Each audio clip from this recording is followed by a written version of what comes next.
Hello all. I'd like to open with a little bit about myself. I was born in Colorado, raised there, and had what you might call a regular childhood. Went outdoors to play, friends, family, and a good life, all told. And then, all of a sudden, out of the blue, something changed my life and had a profound impact on me. At age 21, I became hearing. You may wonder what this means, but it doesn't refer to the fact that I grew up hearing. I could hear my entire life. From birth, I heard everything in my environment, from my mother's voice to the telephone ringing. Everything in my environment was accessible through hearing, but that's not what I mean. I had no clue at that point in my life that I was hearing as an identity until I came into the Colorado School for the Deaf and Blind, CSDB. When I was first hired as a dormitory supervisor, I was a little puzzled that I'd gotten the job, not knowing sign language at the time. But from the moment I came in and crossed the threshold of that campus in Colorado, I began to realize how different I was. I had identities as a white person, as an able-bodied, middle-class person, as a heterosexual, but never before had I felt different in this way. From the moment I came into the campus grounds, I was the minority. The majority status I'd always felt was turned on its head. And in fact, throughout my entire life as a majority group member, I had felt normal. I had no idea, no clue how normal I felt in that environment until coming into this new environment, and that normalcy was taken away. It was profoundly shocking to me that I, as a hearing person, was no longer normal. This attribution of identity is really a foundation to the way I perceive and think about normalcy today. I am hearing. And this brings to mind many, many other questions about what it means to be hearing.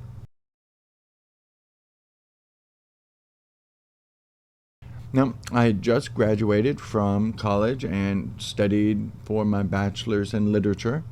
So, as a graduate from 4 years spent, over $100,000 all told on my education, not once did I ever learn anything about the literature of signed language. And there were schools for the deaf nearby, just some 2 miles from the college I attended. And yet, I'd spent all this time, all this energy studying literature. That absence, that realization of that absence from the body of literature in my education was striking to me. And so to be hearing really means to have an absence of this whole genre, of this whole experience. And so in all my studies, I'd never encountered that. And that brought to mind questions of what else it means to be hearing, what other influences there are. There's education and environmental aspects to this. And there's a whole history of thought that has been passed down through thousands of years in this corpus of hearingness and how it has shaped our thinking and literature. So there needed to be, I really think there needs to be a new field of study, like hearing studies. There are black studies, there are studies for other groups, but white people are there in the mass of the body of literature and study. So there is a studied focus on all of these other kinds of identities and perspectives. So in the hearing studies field, one concept for study would be that of looking at the importance of sign and not looking at the act of hearing, the function of hearing, or hearing loss.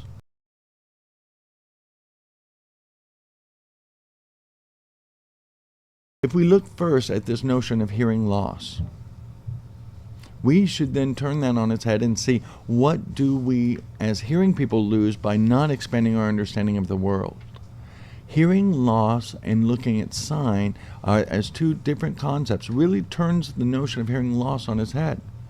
And what's quite interesting for me as a person who's grown up hearing and as someone that I might call late hearing adult, CODA, the term CODA refers to child of deaf adults, and then we have late deafened. I'm in fact late hearing. So having had this identity now, it has taught me a number of lessons that I'd like to now share with you. The first of that is the danger of a single point perspective. Many of us habitually arrive at conclusions about the world around us from a limited single perspective. For millennia, we thought the world was flat. Humans thought the world was flat, and this is comparable to my own perspective and being so limited. The notion of the world being round is very difficult when what we perceive is a horizon that's somewhat flat. So with an increasing body of knowledge, we eventually arrive at a different, more accurate conclusion that the world is not in fact flat, but round. Another notion here was that humanity thought that the earth was the center of the universe. The thought came from the perfectly reasonable notion that we observe the sun passing through the sky, but don't feel ourselves passing through space at 500,000 miles per hour. So we were given the sense that everything else was moving and we, the earth, stood still. So this expansion of our knowledge leads to arriving at a different conclusion. This geocentrism, which was present across the world, changed once we expanded our body of knowledge. So let me turn our attention now to the concept of phonocentrism. This is the notion that our hearing perspective, our language, and our active speech are all interchangeable. This has been the dominant mode of thinking for thousands of years and is just as stubbornly held on to as geocentrism was in its era, or the flat earth notion in its era. So we must now expand our thinking, expand our understanding. Now, based on research findings, we have found that the human brain is fundamentally ready. Whether language comes through input auditorily or visually, it doesn't matter. The brain will produce language. This brings an entirely new definition of human potential to the fore for us. Research findings from a number of people have found that brain processes language, whether it be signed or spoken, biologically equivalently.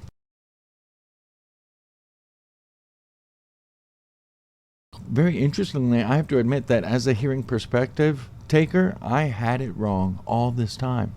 And I say this because these fundamental concepts of human nature that we have held are based on the notion of language that we had all this time, which we had to take a second look at more recently.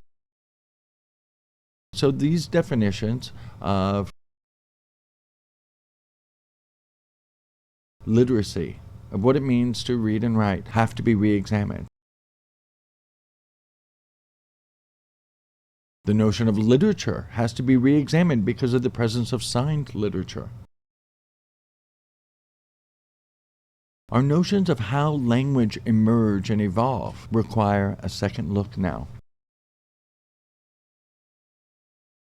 We have an entirely new map of the human brain that looks quite different than our old conceptions. The meaning of text is called into question. And in fact, the notion of how humans learn through visual, gestural, and spatial modes has increased our access to knowledge. In fact, what it means to be a human being has changed. This act of re-examining all of these notions is what I propose by examining hearing studies. Our conclusions about language are changed because of what we know about sign. Hearing identity is really based on a lack of an entire body of knowledge. Another lesson learned from this, for me, is that of eye contact.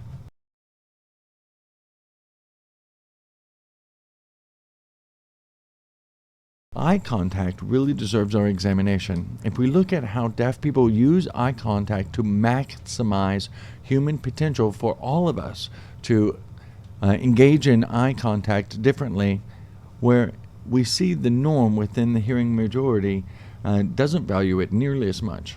If we look on the metro, for example, the hearing perspective of serial conversation and the lack of eye gaze, where we don't have to meet each other's gaze for conversation.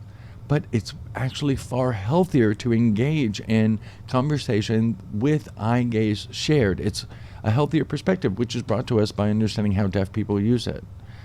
And so we can then learn as hearing people how to increase human connection and human interaction, human social and cognitive domains by examining how deaf people do this. So we have to contrast this notion of hearing loss with what is gained by being deaf gain. So there are a number of lessons I've learned as a hearing person and that we all could benefit from, eye gaze being one of those.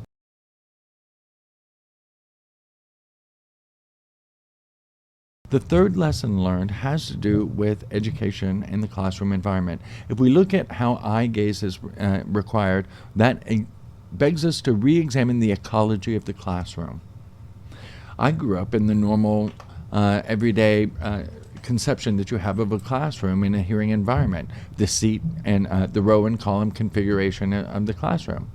But there's a lack of human connection there, because my human connection is never to those behind me, only to those who I see in front of me. And in fact, I only see the back of their heads. So it creates isolation of each individual within the classroom. This is the norm for the hearing classroom ecology. But if we look at the deaf classroom ecology, it looks quite different.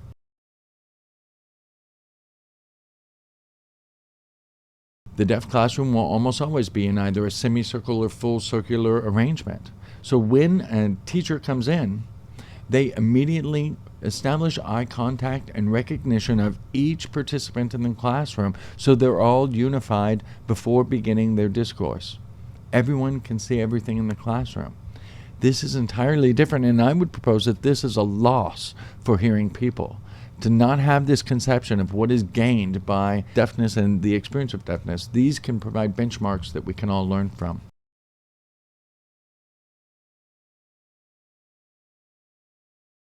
The other lesson that I'd like to turn our attention to is that of health.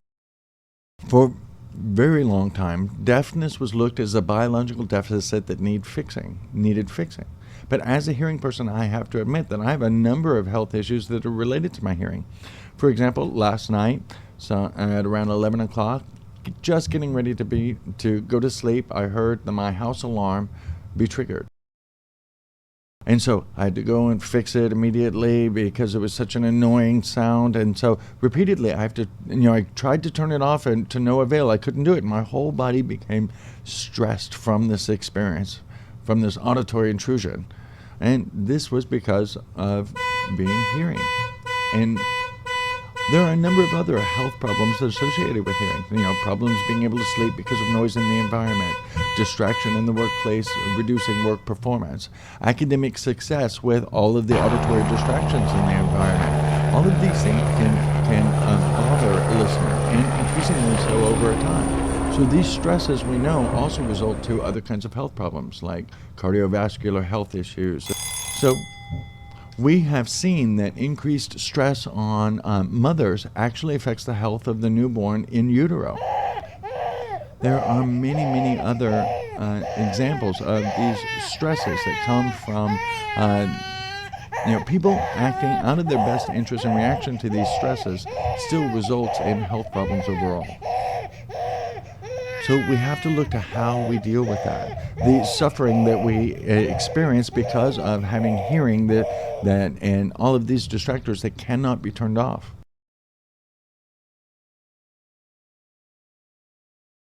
So if we contrast hearing and deaf people, if we look at it, what happens out of necessity. It is simply a different experience. Now, I'm not suggesting that everyone should go out and become deaf. I am happy with who I am, and I am who I am. But there is something that has to be examined. If we look at the need to fix deaf people, that there is something begging to be fixed, that has to be called into question. Because throughout my whole life, I had a limited perspective, which now having been expanded, I have to wonder, why would we ask that we not have access to that? So we have to look at the word respect.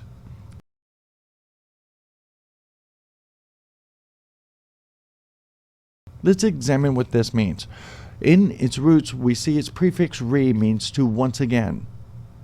Take a second look. So this asks us to once again re-examine our world with a new respect, and to think about the fact that everything you have conceived of could easily be turned on its head, and that what we see externally calls us to question our own internal experiences and conceptions. So what I have seen in deaf people calls me to re-examine who I am. So who am I then? Based on my understanding of the world, this has increased. I have a great number of privileges that lay unexamined for many, many years. So this questions my assumptions of normalcy. What things we take for granted have to be called into question and be re-examined. I have to examine where my knowledge comes from. My sense of reality comes from the education system's inculcation of my experience. That experience of becoming hearing called into question everything I assumed normalcy referred to. If we look at the value of human diversity, we see that Alexander Graham Bell actually wrote that the deaf variety of human being is something to be feared. I would challenge that and say that the deaf variety of human experience and deaf being is worthwhile and positive. There are benefits to be gained. In the field of deaf studies, we've examined that. And finally, the lessons that we learn from the experience of being hearing and that loss. I thank you very much.